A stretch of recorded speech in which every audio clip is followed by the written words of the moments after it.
Alex Hormozi is one of my favorite business people that I follow because he's super authentic, and before he was popular on social media, he had a huge business. And over the last couple years, I've learned a lot of things from Alex. So here are 5 different tips that he's helped me with over the years in my business and personal life. So the first tip is investing in yourself. Alex basically has a term that he uses. Instead of investing in the S&P 500, you invest in the S&Me 500. I say, like, you can invest in the S&P 500. I was like, but I prefer people invest in the S&Me 500, which is you're always going to get higher returns on investing in your own education, your own skill set, compared to any stock market. As much as I talk about investing on this channel, I think it's super important that you do, but investing in yourself is actually a greater return for someone who's just starting out. Sure, you can have someone that invests maybe $300-400 a month for the next 30 or 40 years, and yeah, they'll end up being around 50, 60 years old with a portfolio of around maybe $2 or $3 million.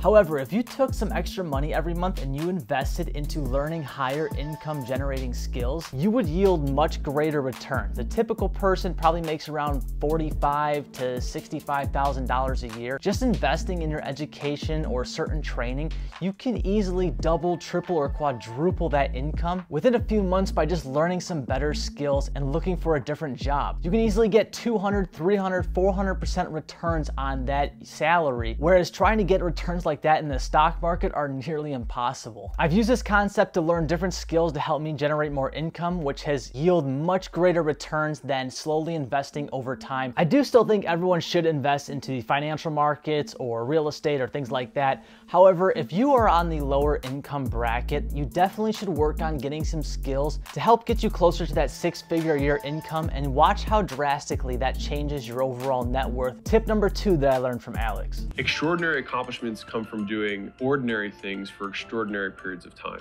Like, I wish I could go and shake my college self and be like, if you do one thing for a very long period of time, you will get very good at it, and it will compound onto itself. What I've been able to learn over the years by consuming different pieces of content from other big business influencers is that doing basic things for a long period of time will have greater returns than trying to find the next hot thing to try and make a bunch of money really quick. A perfect example of this in my personal life is me trying to make extra money trading stocks. I've got burned so many times trying to do that, trying to make quicker money where I could have deployed all of my time and effort into doing sales, which yield me so much greater returns. Over the last few years, I just had to be patient with it. You wouldn't go to the gym for 4 or 5 hours and expect to see huge gains. You get gains by going from maybe 30 minutes to 45 minutes a day for the next 6 months. That's where you see the results, by doing basic actions for a long course of time. I love the quote, people overestimate what they can do in a year, but underestimate what they can do in 10 years. But I have noticed over the last few years, there's certain actions that I have done up until this point have made me successful in certain areas of my life. So I know that this concept does work, and I'm trying my hardest to implement this to further my success. Tip number 3 is giving away stuff for free. As much money as you want to make, because you're not getting as many leads as you need to have to sell stuff to.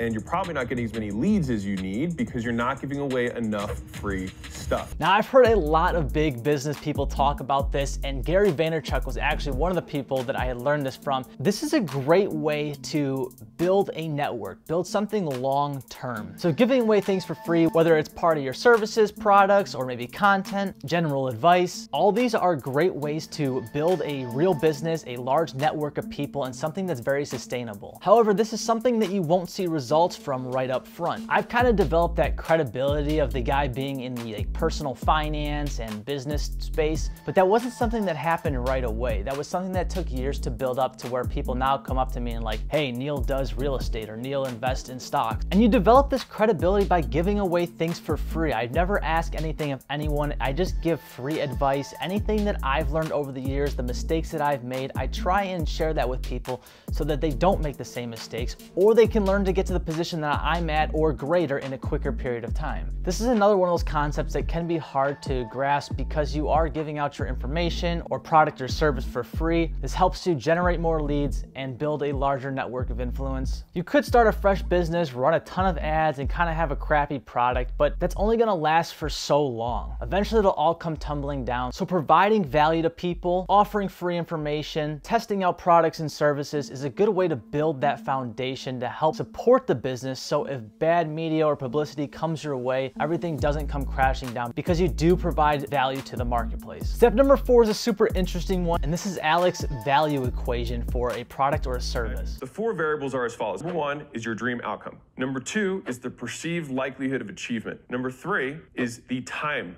The 4th is the dual-sided coin of effort and sacrifice. This is a really good equation because if you can't answer these 4 different parts of the equation to the product or service that you're offering, it may not have room in the marketplace. First, you have dream outcome. This is the vision in the customer's head that they're expecting when you get the product or the service. Then you have the perceived likelihood of achievement. How likely is someone to believe that if they purchase the product or service that you're offering, that they'll get that dream outcome? You then have time delay. After having the dream outcome and the perceived likelihood of achievement, how long is it going to take for that customer or client to get that end result? And then the 4th one is effort and sacrifice. What does the customer have to stop doing or start doing in order for all this to come together to make the perfect product? So they're most likely to have that dream outcome. It's creating a vision for the customer. Whether you're selling a product or a service, you can still kind of use this framework to sell your customer and move them forward in the process and show them why that product or service is so valuable to their life, because at the end of the day, they have a vision in their head and you have to walk them through the process and how to get that result that they're looking for. The 5th piece of advice is listening to poor people or other people who are not where you want to be at. They subscribe to what everyone else around them who is poor tells them about how to get rich. So they take poor people's advice on how to make money. And so as a result of that, they keep doing the wrong stuff, or they don't do anything at all. This is a big problem I've seen, and I've talked about it on my channel before, but your circle of influence is extremely important. A lot of times we're taught to take advice from people that we're closest to, but that may not be always the best decision. If you're looking to build extreme amounts of wealth, you need to go to other sources that have been where you want to go. We're always used to asking friends or family for advice, but there needs to be a point where it's like, hey, I need to go to a greater source that has achieved at a much higher level, because that's the result that I'm looking for. For example, in my personal life, I didn't ask people about real estate who didn't own real estate. I only talked to people who were big investors into real estate, who have been around real estate for a long period of time, which has helped me make the decision to buy my investment property. We're so used to asking friends and family for advice, or other people that are in our circle that are just easy to talk to, but a lot of times we pick up bad advice that won't get you where you want to go. Alex is an incredible entrepreneur, and I've been watching for a few years now, and I can say that a lot of his stuff has definitely helped me in my personal life, so I was happy to make this video, and these were some of the biggest takeaways that I learned from him over the years. Hope you guys enjoyed this video. Thank you so much for watching, and I'll see you next Sunday. Peace.